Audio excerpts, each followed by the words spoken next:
Bara radiallahu anhu, he narrates that the Messenger of Allah sallallahu alaihi wasallam, they were with the Messenger of Allah sallallahu alaihi wasallam at a janazah. And he says, so the Messenger of Allah sallallahu alaihi wasallam, he sat at the edge of the grave, فَبَكَى حَتَّى بَلَّ الثَّرَى. He began crying so much to the point that the ground where he was sitting on became wet from his tears. And he says, Ya ikhwani limithli hadha fa'a'iddu. And he said, oh my brothers, for this moment then let everyone prepare. For this moment let everyone prepare. And that's why Uthman anhu, when he would pass by the grave, he would cry so much. And so the Sahaba said, why would you cry so much at the graveyard? And he said, this is the first step of the hereafter. This is the first step of the hereafter. And so the Messenger of Allah is saying, it says, لِمِثْلِ هَذَا فَأَعِدُّ. So brothers and sisters, prepare for this day. Right? And subhanAllah, when you are meeting someone that you love, who you haven't seen in a long time, perhaps your parents or your children who have gone away for studies or something like this, your spouse who's overseas and you're eagerly waiting for the arrival, when you meet someone you love, there's a different preparation that goes into it. There's a different level of excitement that goes into it.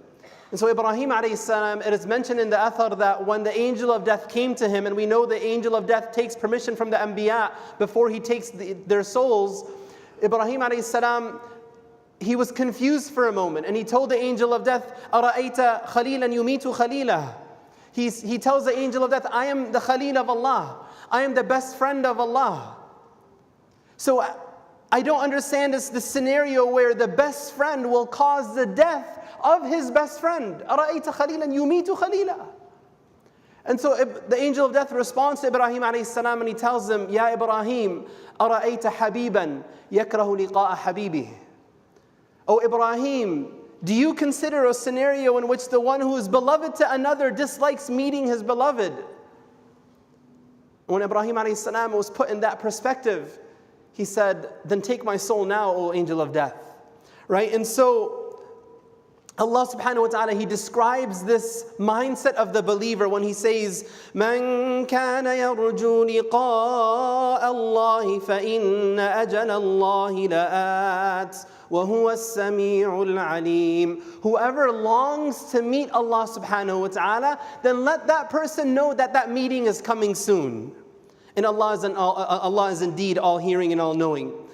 So the point is, when we long for meeting Allah subhanahu wa ta'ala, if it is Allah who we love the most, وَالَّذِينَ آمَنُوا أَشَدُّ حُبًّا لِلَّهِ. Those who believe, they have more intense in their love for Allah than anything else. If we truly love Allah, then we will look forward to that day of meeting Him subhanahu.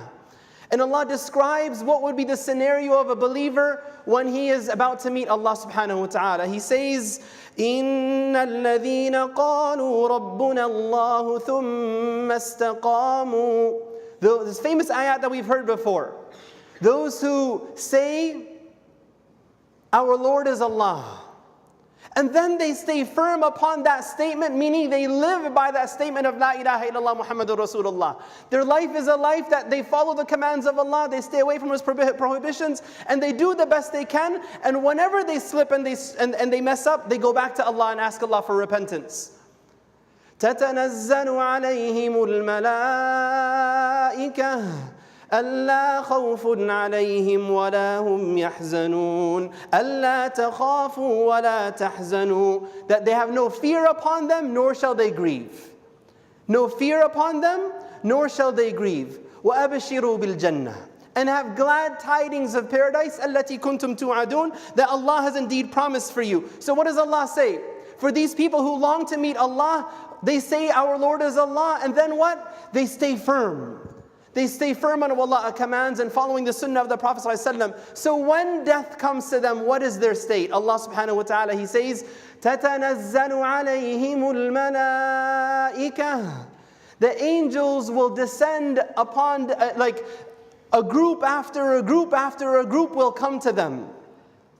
So a believer, when he is about to die, angels upon angels come to them. And the Messenger of Allah says in a hadith to describe the situation, he says, إِنَّ الْعَبْدَ الْمُؤْمِنِ إِذَا كَانَ فِي انْقِطَاعٍ مِنَ الدُّنْيَا وَإِقْبَالًا مِنَ الْآخِرَةِ نَزَلَ إِلَيْهِ مِنَ السَّمَاءِ مَلَائِكَةٌ. He says, when the believer is about to die, between dunya and akhirah, Angels descend upon him, بيض الوجوه كأن وجوههم الشمس. Their faces are so bright as if it's the brightness of the sun. And he says, معهم كفن من أكفان الجنة. With them is a shroud from the shrouds of paradise. وحنوط من حنوط الجنة, and perfume from the fragrances of paradise. حتى يجلس منه مد البصر, until the person who is about to die, he sees the angels sitting in rows for as far as the eye can see. And that's why when Umar ibn Abdul Azeez, rahimahullah ta'ala, when he was on his deathbed, and his wife Fatima was next to him, and her brother Maslama, he tells them to leave. And so they leave and they stay right outside the room. And they heard him say, مرحبا بهذه الوجوه التي ليست بوجوه إنس ولا جان.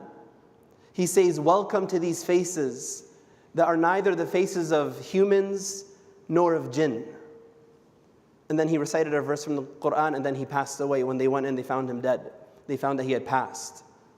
Because angels upon angels come with beautiful faces and shining faces. And the hadith continues, ثُمَّ يَجِئُ مَلَكُ الْمَوْتِ. And then the angel of death comes until he sits at the head of the person who is dying, and he says, أَيَّتُهَا النَّفْسُ الطَّيِّبَةُ أُخْرُجِي إِلَى مَغْفِرَةٍ مِّنَ اللَّهِ وَرِضْوَانٍ. Oh beautiful soul, come out to the pleasure of Allah and His forgiveness and pleasure.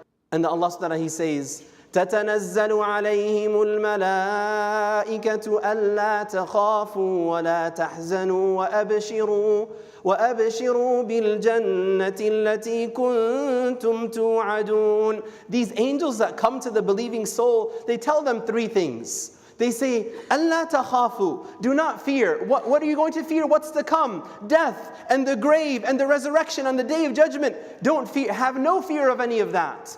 وَلَا تَحْزَنُوا, and don't be sad about what passed. Your children you're leaving behind. Your parents you're leaving behind. Those you have a responsibility over. Allah gives the believer the glad tidings at that moment. He knows. We may not know, but He knows. Don't worry about them. And then the angels give them the good news. وَأَبْشِرُوا بِالْجَنَّةِ الَّتِي كُنْتُمْ تُوعَدُونَ, and glad tidings for paradise that you have been promised. SubhanAllah, when Aisha heard the Messenger of Allah say that whoever loves to meet Allah, Allah loves to meet him, and whoever hates to meet Allah, Allah hates to meet him, she says, but we hate death, O Messenger of Allah. Who doesn't dislike death? And the Messenger of Allah tells her, no, that's not what it means, O Aisha. He says that when death comes, the believer is given the glad tidings of the pleasure of Allah and His generosity. فَلَيْسَ شَيْءٌ أَحَبَّ إِلَيْهِ مِمَّا أَمَامَهُ. So there is nothing more beloved to him than what is coming, that Allah has prepared for him. فَأَحَبَّ لِقَاءَ اللَّهِ فَأَحَبَّ اللَّهُ لِقَاءَهُ. So he loves to meet Allah at that moment, and Allah also loves to meet him. And then Allah says, نَحْنُ أَوْلِيَاؤُكُمْ فِي الْحَيَاةِ الدُّنْيَا وَفِي الْآخِرَةِ. We are your protectors in this dunya and the akhirah. So Allah is telling the believers, we will not leave them. We will give them that company until they meet Allah subhanahu wa ta'ala. And the hadith goes on, and he describes the water that comes out, the soul that comes out from the body of the believing soul, like a water drop that comes out from a jug, without any resistance, with ease as it comes out. And the hadith says, it has the most beautiful fragrance that is present on the whole earth. And even the angels begin asking, مَا هَذِهِ الرُّوحُ الطَّيِّبُ, who is this beautiful soul? And they begin calling the soul by its most beautiful names as it goes to the first heaven and the second heaven and the third heaven, until it goes to the seventh heaven, and then it's sent back to earth and it is put in the body. And then the angels that come to question the believer come and they question him. Two angels come and they sit him up. And they say, مَنْ رَبُّكَ وَمَا دِينُكَ وَمَنِ الَّذِي بُعِثَ فِيكُمْ. Who is your Lord? What is your religion? And who is this man that was sent to you? And the believer is given tawfiq from Allah. يُثَبِّتُ اللَّهُ الَّذِينَ آمَنُوا بِالْقَوْلِ الثَّابِتِ فِي الْحَيَاةِ الدُّنْيَا وَفِي الْآخِرَةِ. The believer is giving thabat from Allah to be able to answer these questions properly. And you might be thinking, well, anyone can answer it. We just look up a book. But no, it's different. In a weak hadith that describes the description of the two angels who question the believer in the grave, or the person in the grave, they say their hair is dragging behind them, their eyes are like lightning, and their voice is like thunder. So when they say, Man Rabbuk, it's like thunder is going off in your small grave. And you were shaken with such a shaking of fear that you wouldn't be able to answer, except for the one who Allah gives steadfastness in that moment. We ask Allah to make us amongst them.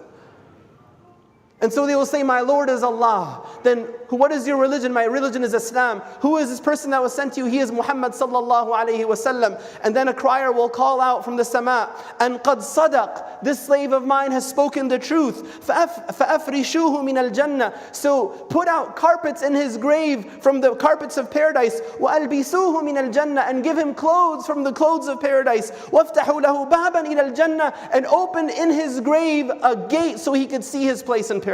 Allahu Akbar. And the hadith says, and then the fragrance and the joy of Jannah will enter into the grave of this man or this woman. And then a man comes with a beautiful face, with beautiful clothes and a beautiful smell. And he tells the person, أَبْشِرْ بِالَّذِي يَسُرُّكَ هَذَا يَوْمُكَ الَّذِي كُنْتَ تُوعَدْ, glad tidings, congratulations of what will make you happy. This is the day that you were promised. And so the man will say, who are you? For your face is it's only a face that will bring good. And he says, I am your good deeds. I am your good deeds. And subhanAllah, the believer will be accompanied by his good deeds as he sees his home in paradise. And he will begin saying, Rabbi aqim as-sa'ah, Rabbi aqim as-sa'ah. Oh Allah, begin the day of judgment. Oh Allah, begin the day of judgment. Hatta arji'a ila ahli wa mali, so that I may go back to my family and my possessions. This is the state of the believer. This is the one who lived by la ilaha illallah and died by la ilaha illallah. He will be accompanied by his good deeds, his fasting that he would do when the days were long, and his prayer when it was difficult, and then he may be mocked at work or at school. The hijab that she would wear when she was being criticized, and the jilbab that she would wear and hide her beauty. All of those things, all the struggles will come and will meet you, and at that moment you will realize it was all worth it. As you see your place in paradise and you're begging Allah to start the day of resurrection. وأقول قولي هذا وأستغفر الله لي ولكم فاستغفروه إنه هو الغفور الرحيم.